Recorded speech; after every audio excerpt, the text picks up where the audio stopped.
Ndabaramukije mwese shuti banywanyi bacu mukunda kandi mugakurikira amakuru n'ibiganiro tubandanya gushikiriza kuri no mbonesha kuri yanyu mukunda cyane imwe rudende ya Isange TV mbonesha kuri ibashikiriza amakuru n'ibiganiro biba bigesoho kandi biba byakorewe amatohoza mu bisaza bitandukanye haba muri politiki mu nkino mu ndero mu gateka kazi na muntu mwiperereza ndetse n'andi makuru yose abari karavugwa mu makungu ya kure. Ndabahaye kaze rero mu makuru yacu mwese mudukurikira muri mu micungararo igize igihugu cyacu cy'u Burundi, abadukurikira bari mu bihugu bibanyi aha twavuga nk'u Rwanda, Repubulika Iharanira Intwaro Rusange ya Kongo, Uganda, Tanzania, Mozambique, Zimbabwe ndetse n'ibindi bihugu byose bigize umugabane wacu wa Afrika ntabashije kudondora. Ndabahaye kaze rero mu makuru yacu y'isaha, amakuru yihuta cyane, amakuru adushikiye, amakuru ashushe, amakuru araza gushimikira ku ngingo nkuru zikurikira. Nyuma yuko hashize igihe kitari gitoya leta y'u Burundi ifashe ingingo yo kohereza abasirikare muri Repubulika Iharanira Intwaro Rusange ya Kongo ngo bajye guhangana n'umugwi witwaje ibigwanisho wa M23 bafatikanyije n'igisirikare ca leta ya Kongo FARDC ndetse n'imigwi witwaje ibigwanisho nka Wazalendo ndetse na FDLR. Leta y'u Burundi rero yafashe iyo ngingo mu gihe giheze, aho rero leta ya Kongo bivuga ko ngo hoba hari amafaranga yahaye leta y'u Burundi. Abanyagihugu b'u Burundi rero bagiriza perezida w'u Burundi Evariste Ndayishimiye ngo kuba yaragurishije abana b'u Burundi ngo bagiye kugandagurirwa muri Repubulika Iharanira Intwaro Rusange ya Kongo. Kuva mu mpera z'umwaka w'ibihumbi 2021 leta n'umugwi wa M23 wongeye kwadukana ibigwano. Kuri ubu ngubu umaze gufata ibice bitandukanye muri Repubulika Iharanira Intwaro Rusange ya Kongo, na cyane muri Sud Kivu ndetse na Nord Kivu ndetse n'ibibuga vy'indege bitandukanye byaramaze gufatwa ndetse hatibagiranye n'umujyi wa Goma. Leta ya Kongo yamye yagiriza leta y'u Rwanda Kongo ariyo ifadikanya n'umugwi witwaje ibigwanisho wa M23 mu guhungabanya umutekano mu buseruko bwa Repubulika Iharanira Intwaro Rusange ya Kongo. Mu gihe kandi leta y'u Rwanda yo idahengeshanya guhakana ibyo byose yivuye inyuma, aho ivuga ko atayihuriye n'umugwi witwaje ibigwanisho wa M23 mu guhungabanya umutekano mu buseruko bwa Repubulika Iharanira Intwaro Rusange ya Kongo. Si ibyo gusa kuko no ku ruhande rw'u Rwanda narwo rwagiriza Repubulika Iharanira Intwaro Rusange ya Kongo gufatikanya n'imigwi yitwaje ibigwanisho mu gushaka guhungabanya umutekano w'u Rwanda, harimo nk'umugwi wa FDLR.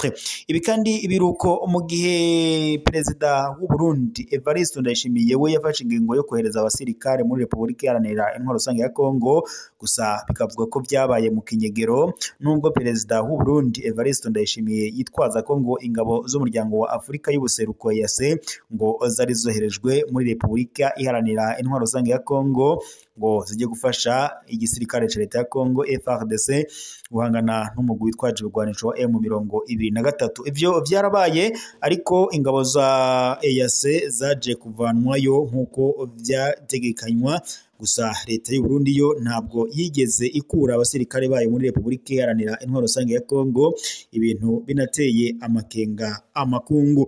Makuru rero yihuta cyane ajanye n'umutekano muke uri mu buseruko bwa Repubulika Iharanira Intwaro Rusange ya Kongo ndetse no ngaha mu karere k'ibiyaga binini, nuko ejo kwigenekerezo rya 27 ruheshi y'umwaka leta ya Repubulika Iharanira Intwaro Rusange ya Kongo ndetse na leta y'u Rwanda byafashe ingingo byo gusinyana amasezerano, akaba rero amara amasezerano yasinyiwe muri leta zunze ubumwe za Amerika nkuko tubishikirizwa n'abari begereye ngaho.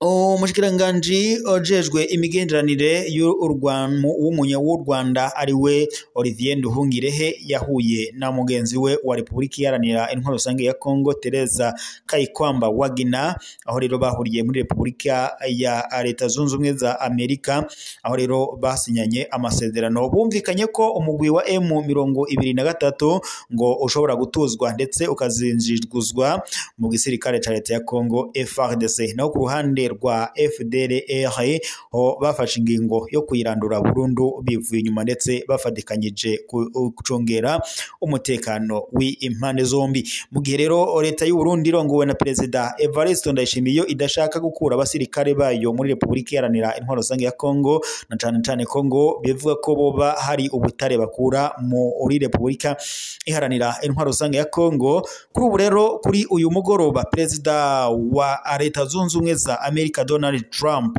yandikiye ikete riteye ubwoba Perezida w'u Burundi Evariste Ndayishimiye, aho rero amuhaye amasaha 28 gusa ngabe yamaze gukura ingabo ziwe muri Repubulika Iharanira Intwaro Rusange ya Kongo, ngo bitabaye ivyo haraza kuba ikintu gikomeye kandi ngo neva adashobora kuzokwikura, nkuko amakuru duhawe n'amasoko yacu abandanije abidushikiriza kubiriko biravugwa ngaha nyene mu vyabereye muri iyo nama. Naho tunyarukiye ngaha mu Burundi, reka turabire hamwe kubiriko biravugwa ku rupfu rw'umukenyezi wo mu ntara ya Kirundo, aho rero umukenyezi ngo yibungenze yitavye Imana bivuye ku busamazi bw'abaganga bamubabaje ku bitaro vy'akarere ngaha mu Kirundo.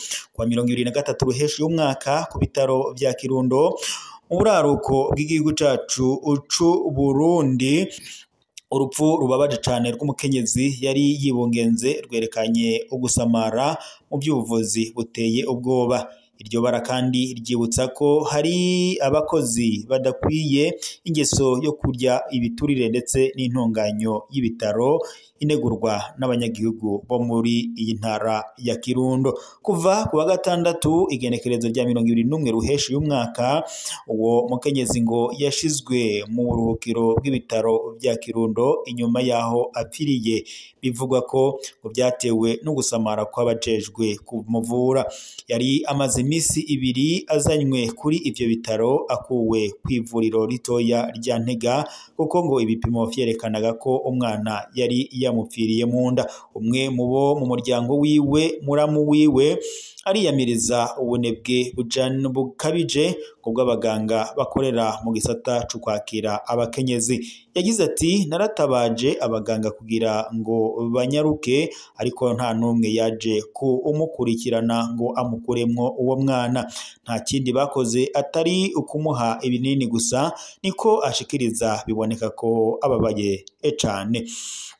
Kubwa muramu wiwe kandi uwo muhisi nyine avuga ko kuva ku munsi wa gatanu ubuzima ngo bw'uwo mukenyezi bwari bugeramiwe cyane. Inda ngo yiwe yari yatanguye kubyimba, ngo avuga ko yinjiye mu cumba asanga ngo bigoranye, ariko ngo arigoragora adashobora ndetse ngo kwiyagaza, arembye cyane niko yigana.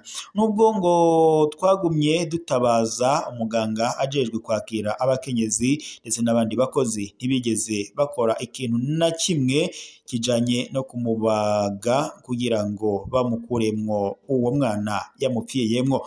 Umugwayi yitavye Imana ku mugoroba wo kuwa 2 nkuko bishikirizwa n'uwo muramu wiwe.